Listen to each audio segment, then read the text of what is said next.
अब English problem, जैसे English statement में प्रॉब्लम्स आएंगी या आप जिस भी लैंग्वेज में पढ़ रहे हैं, तो उसको हमें अलजेब्रा में या मैथमेटिक्स में स्टेटमेंट को कन्वर्ट करना पड़ेगा, जो जो आपको गिवन है और जो आपको फाइंड करना है। ध्यान से देखिए कैसे। हमसे क्या बोला गया, फाइंड द 31st टर्म। तो हमें A31 हमें निकालना है। अब आगे क्या दे रखा है, हुज 11th टर्म, इज का मतलब मैथ्स में क्या होता है, इक्वेशन बनाने के लिए equal to, is, am, are, was, were, shall be, will be, ये सारी चीजें हम इक्वल टू में कन्वर्ट कर लेते हैं इक्वेशन बनाने के लिए। और हमें दे रखा है कि 11th टर्म इज का मतलब इक्वल टू 38, एक ये दे रखा है, and the 16th term is 73। तो A31 निकालना है।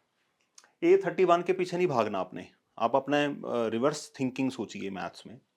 A31 निकालने का मतलब what you are looking for, A plus 30D। A plus 30D निकालने के लिए आपको क्या चाहिए, A एंड D। तो इसका मतलब लॉजिकली A31 आपको निकालना है, 31st टर्म निकालनी है। इसका मतलब आपको 31st टर्म के पीछे नहीं भागना, आपको A एंड D के पीछे भागना है। A एंड D कहाँ से मिलेगा, दो इक्वेशंस का बंदोबस्त यहाँ पे है। A11 दे रखा है बच्चों, A11 है 38, इसको मैं लिख सकता हूँ A प्लस AN का फॉर्मूला अप्लाई करेंगे,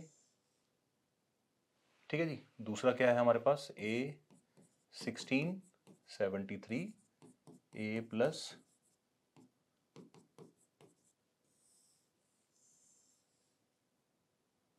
A+15D इक्वल टू 73। दो हमारे पास लीनियर इक्वेशंस बन गई। इन दोनों लीनियर इक्वेशंस को सिंप्लीफाई कर देते हैं। 15D, मैं कोशिश करता हूँ बड़ी वाली इक्वेशन ऊपर रख लेता हूँ, आप चाहें जैसे मर्जी कर लें। नीचे वाले टर्म के साइन चेंज करने पड़ेंगे, माइनस माइनस माइनस कट गया, 5D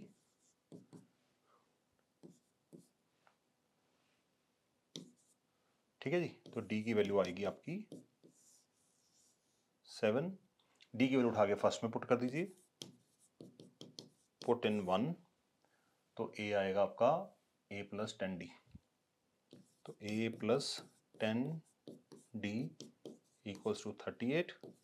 तो A इक्वल टू 38 माइनस 70, तो इसका मतलब A comes out to be A minus 32 आ गया। तो आपके पास A माइनस 32 कैसे आया, क्योंकि 16th टर्म बढ़ रही है तो D नेगेटिव नहीं होना चाहिए, A नेगेटिव हो गया, D पॉजिटिव है, ठीक है, फिर ऑफ। तो हमें चाहिए A31 का मतलब A प्लस 31D। तो A कितना आया मेरे पास, यहाँ पर आया है A या माइनस 32 प्लस 30 इंटू D की वैल्यू आई है 7,